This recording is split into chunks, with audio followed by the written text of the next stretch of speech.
Hi guys, welcome to the world of maths.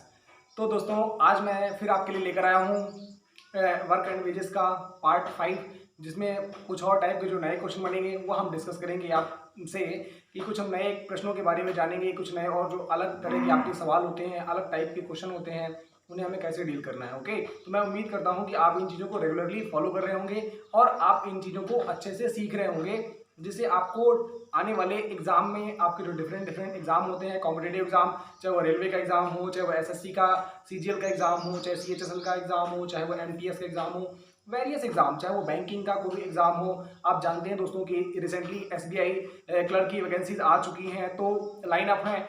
तो इसका कहने का मेरा मतलब है कि जो भी आपके आगे एग्जाम होने वाले हैं पेंडेमिक के बाद, जैसे ही चीज़ें थोड़ा सा इजी होगी, नॉर्मलाइज होगी, तो एग्जाम आपके कंडक्ट होना स्टार्ट हो जाएंगे, जैसा कि आपने पिछले साल भी देखा था।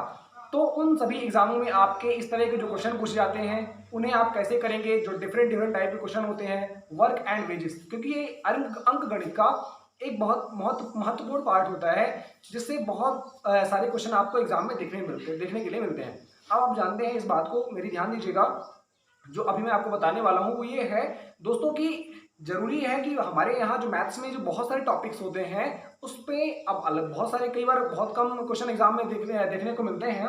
तो हो सकता है कि एग्जाम में चीज़ें आपको कुछ और तरीके से दिखाई दें, कि कुछ और नई चीज़ें मिलें आपको।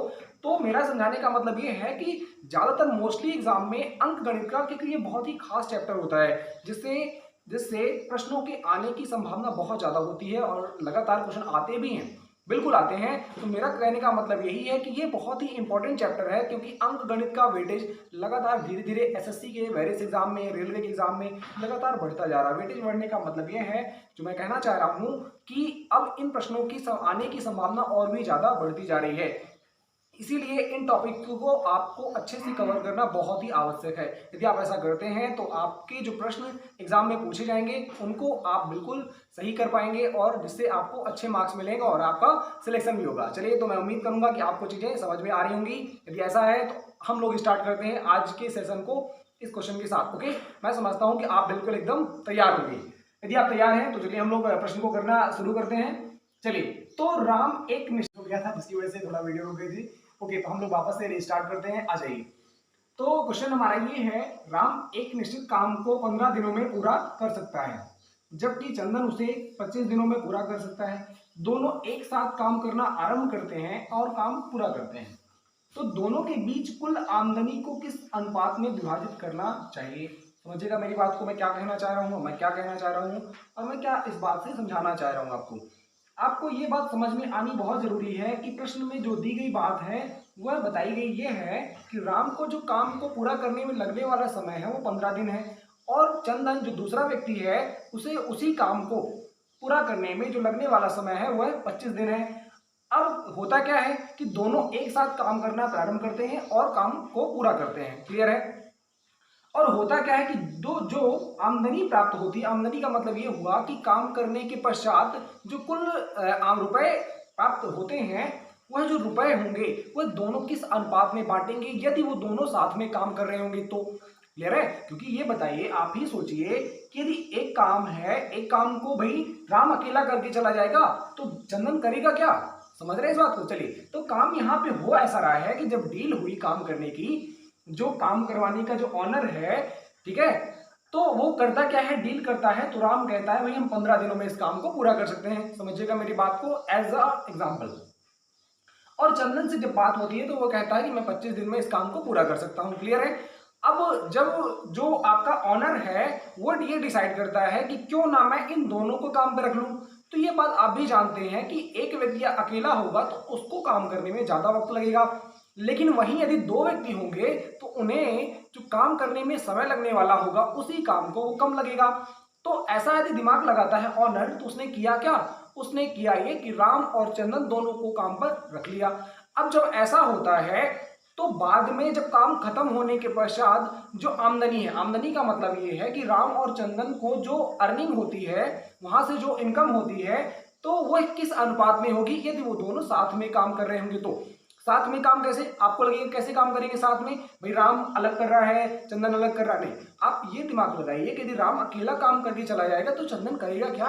चलिए, यदि ऐसा है तो दोनों मिलकर के काम कर रहे हैं, ये बात समझ में आनी आपको बहुत जरूरी है। यदि दोनों मिलकर काम कर रहे हैं तो हमें करना क्या होगा, मैंने आपको ये बात ऑलरेडी बता रखी है दोस्तों, कि जब आपको ये पता है कि राम को लगने वाला समय क्या है और चंदन को लगने वाला समय क्या है, तो आप यहां से निकाल क्या सकते हैं, याद करिए इफिशियंसी। यदि आप इफिशियंसी निकाल देंगे तो आप जानते हैं कि जो वेजेस का मतलब हो गया जो मजदूरी में जो रुपयों का बंटवारा होता है वह होता है उनकी क्षमता के आधार पर। क्लियर है, मैं उम्मीद करता हूं आपको बात समझ में आ गई होगी।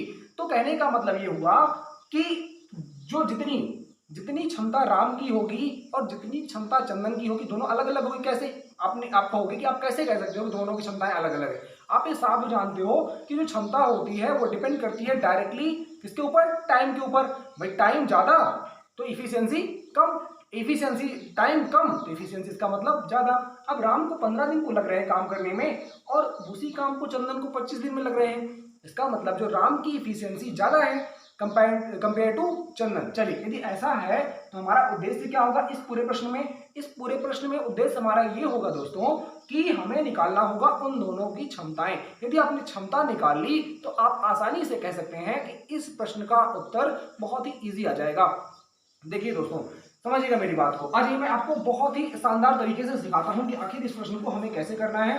तो जब मैं आपको इस क्वेश्चन को सिखा चुका होऊंगा तब इस प्रश्न को आपको करने में मात्र सेकंड लगेंगे। इवन आपको पेन पे चलाने की आवश्यकता नहीं होगी। लेकिन उसके पहले इसके पीछे का लॉजिक पूरा समझना आपके लिए बहुत ही आवश्यक है, जो कि बहुत ही इंपॉर्टेंट है, क्योंकि बहुत ही अच्छा क्वेश्चन है जो मैं आपको सिखाने जा रहा हूं। आ जाइए, तो मैंने बात की राम की, तो राम को जो लगने वाला समय है दोस्तों 15 दिन है, ये ऑलरेडी क्वेश्चन में गिवन है।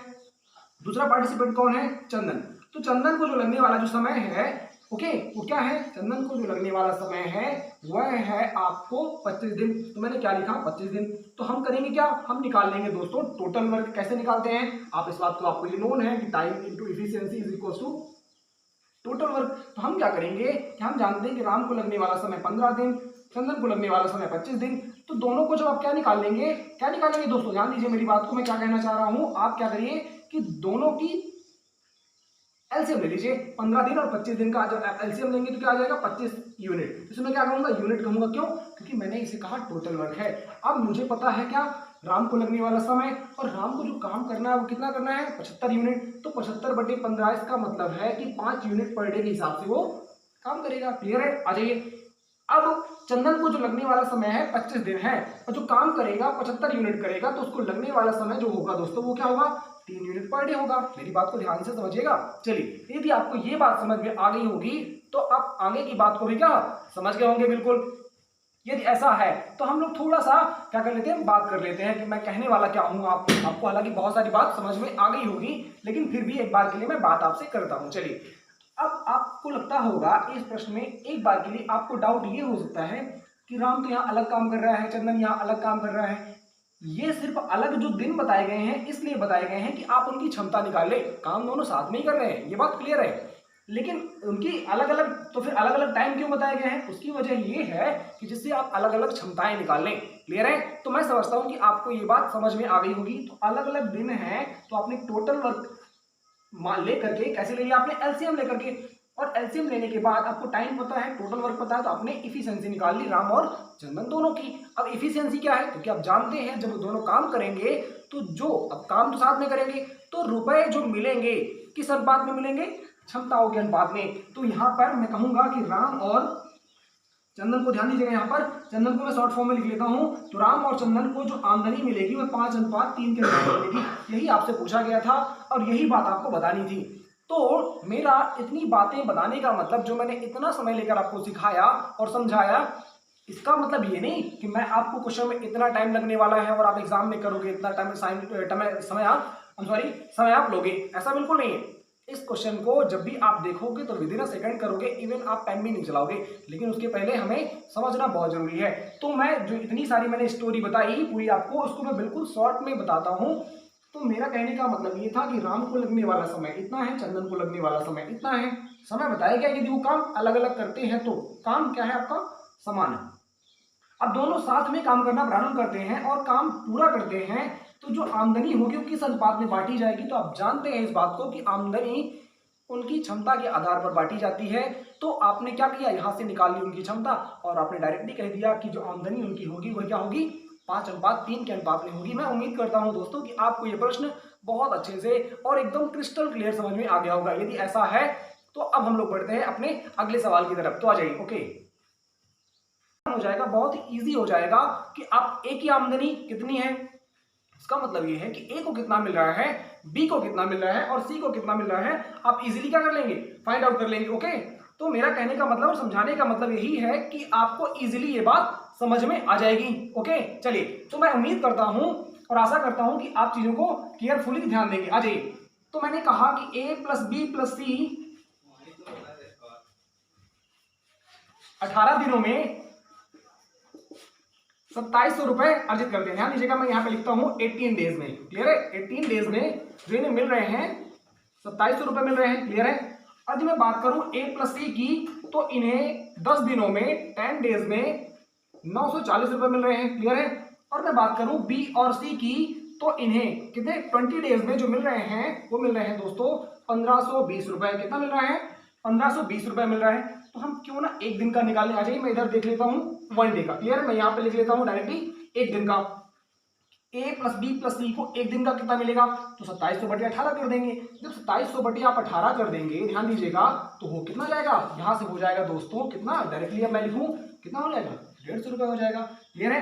यदि मैं ए प्लस सी की बात करूं तो 940 रुपए मिल रहे हैं 10 दिनों में, तो एक दिन में कितना मिलेगा, 940/10 हो जाएगा। 940/10 इसका मतलब हो जाएगा दोस्तों 94 रुपीज एक दिन में। बी और सी की बात करें तो 1520 रुपए मिल रहे हैं 20 दिनों में, एक दिन में 1520 बटे हो जाएगा दोस्तों आपका 20। इसका मतलब आप सॉल्व करेंगे तो हो जाएगा 76। मैं उम्मीद करता हूं कि आपको यहां तक की बात समझ में आ गई होगी। अब ऐसा है, थोड़ा सा हम लोग ऊपर से मिटा लेते हैं और मैं इस बात को पूरी आपको बढ़िया तरीके से समझा देता हूं। चलिए, तो मैं ऐसी आशा करता हूं कि आप चीजों को ढंग से समझ रहे होंगे और चीजों का ध्यान दे रहे होंगे। ओके, चलिए ध्यान दीजिएगा। तो यहां पर है ए प्लस बी प्लस सी को जो मिलने वाले रुपए हैं वो 150 हैं। यदि मैं बात करूं ए प्लस सी को मिलने वाले कितने हैं, आपके पास 94 हैं, और यहां पर आपको बी प्लस सी को मिलने वाले रुपए कितने हैं, 76 हैं। अब मैं एकदम बिल्कुल नॉर्मल कैलकुलेशन नहीं करूंगा, मैं आपको कैलकुलेशन का जो तरीका बताऊंगा एकदम आसान बताऊंगा, आपको बस ध्यान देना है केयरफुली। यहाँ पे एक बात ध्यान दीजिएगा कि ये क्या है, ए प्लस बी प्लस सी के बारे में बताया गया है कि 150 मिल रहे हैं और बी प्लस सी को कितना मिल रहा है, 76। तो यहां से ए प्लस बी प्लस सी में यदि मैं बी प्लस सी हटा दूं तो क्या कौन बचेगा, ए बचेगा। कौन बचेगा, ए बचेगा। तो ए का मुझे डायरेक्टली मिल जाएगा यदि मैं इस वाली पूरी चीज में इसको घटा दूं, तो 150 में यदि 76 घटा दूंगा कितना मिलेगा मुझे, 74। इसका मतलब क्या है, ए को मिलने वाली जो राशि है वो कितनी है, 74 है। तो आप तो दूसरे वाले को ध्यान देंगे तो यहाँ पर कौन कौन है, यहाँ पर जो अमाउंट 94 है उसका है, ए और सी दोनों का है। तो ए को मिल रहे हैं आपका 94, तो सी को मिलेंगे कितना आपका 20 रुपीज। सी को मिलेंगे 20 रुपीज, तो आप जान रहे हैं कि बी को कितना मिल जाएगा, बी को मिल जाएगा आपका 56 रुपीज। तो आपसे किसी का भी पूछे आप आसानी से निकाल सकते हैं। पूछा किसके बारे में गया था, आपसे सी के बारे में पूछा गया था। इस पूरी बात को मैं शॉर्ट में समझाता हूं। तो मैंने ये क्वेश्चन में आपसे पूछा था कि ए प्लस बी प्लस सी को जो इतने दिनों में 18 दिनों में मिलने वाली राशि इतनी है, ए प्लस सी को 10 दिनों में मिलने वाली राशि 940 रुपए है और बी प्लस सी को 20 दिनों में मिलने वाली जो राशि है वो 1520 रुपए है। क्लियर? इतनी बात आपको समझ में आ गई होगी। तो आपको करना क्या होगा, आपको ये करना होगा कि आप एक काम करें कि इनकी जो 18 दिन की राशि है आप एक दिन की निकाल लीजिए, डायरेक्टली डिवाइड लगा देंगे पूरे अमाउंट में 18 दिन से, तो आपको एक दिन का पता चल जाएगा। इनकी भी एक दिन की राशि और इनकी भी आपने एक दिन की राशि निकाल ली, तो आपको पता चल गया कि ए प्लस बी प्लस सी एक दिन की राशि 150 है, ए प्लस सी की 94 है और बी प्लस सी की 76 है। आप जानते हैं कि इस पूरी चीज में आप इसको हटा देंगे, बचेगा क्या आपका, ए बचेगा। क्लियर है? तो ए बचेगा, तो आपने 150 में 76 घटाया 74 मिला, और ऐसे ही जब आपको ए का मान मिल गया तो आपने यहाँ रखा तो क्या हो गया, आपको सी का वैल्यू मिल गई। मैं उम्मीद करता हूँ दोस्तों कि आपको ये बातें जो मैंने आपको सिखाई ये बहुत ही अच्छे से आप समझ गए होंगे और चीज़ों को आप अच्छे से ढंग से समझ रहे होंगे। आपको पता लग रहा होगा कि कौन सी चीज़ कहाँ से निकल कर आ रही है। मेरा इतना समय लेने का मतलब ये है सिर्फ कि मैं आपको पूरी बातें बेहतर तरीके से समझा पाऊँ, जिससे आपको क्वेश्चन करने में कोई भी प्रॉब्लम्स ना हो। तो मैं आशा करता हूं कि ये सारी बातें आप बढ़िया से समझ गए होंगे। हम एक वीडियो आपके लिए और लेकर आएंगे वर्क एंड वेजेस की, जिसमें कुछ और टाइप के क्वेश्चन बचे हुए हैं जिन्हें मैं आगे कवर करूंगा और मैं आगे चीज़ों को आगे बढ़ाऊंगा। तो मैं उम्मीद करता हूं दोस्तों कि आपको ये सब बातें बढ़िया तरीके से समझ में आ रही हों और इन बातों को आप फॉलो कर रहे हो। यदि ऐसा है तो आप दोस्तों के साथ लाइक करिएगा, अपने साथ लाइक करिएगा डेफिनेटली, और दोस्तों के साथ शेयर करिएगा, और हमारे channel the world of maths को सब्सक्राइब कर लीजिए। ओके, आज के लिए इतना ही। वापस हम आपको कल मिलेंगे नेक्स्ट वीडियो में। तब तक के लिए thank you, have a nice day and God bless you to all. Thank you.